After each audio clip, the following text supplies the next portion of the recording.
Hello, my name is James Lee. I am in Section 1 for Materials Science and Manufacturing in the spring 2024 semester at Rowan University. Today I am going to present my finished product for our final project. The product I have designed is a folding bench mechanism. It consists of two posts on a plywood base. The two posts have an arm mechanism that is able to fold and lock in two different positions via an interlocking gear system. The idea of the product is that it can serve two different purposes. When it is fully extended, it operates as a bench for people to sit on. When it is folded up, the seat is perpendicular to the ground and would allow the user to use it as a yard sign or as a small billboard. This dual functionality would be great for parks or other public spaces. The first step of making this product was to build it on SolidWorks, which is shown here. Using different mates, I was able to construct the mechanism to lock at the up and down positions.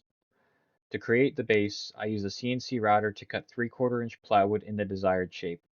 The toolpaths were taken directly from my SolidWorks model. Next, the posts and the arm systems were 3D printed. Here is a video of one of the parts printing. I used the Bamboo Lab X1 carbon. Once again, all parts were taken directly from the SolidWorks model. Lastly, the main seat of the product, as well as some miscellaneous brackets and supports, were cut out with a laser cutter. The required DXF files were taken from the SolidWorks model for this too.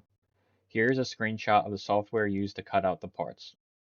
With all the pieces fabricated, all that was needed to be done was to join them together. The SolidWorks model was created using number 10 screws in mind. The correct tolerances allowed the parts to be screwed together very quickly and easily. Now for a quick overview of the product, starting with how it was assembled. The assembly of this product was quite simple, as it mostly used just number 10 screws.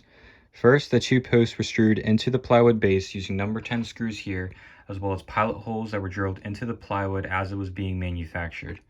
This would serve to be a strong foundation to build the rest of the product.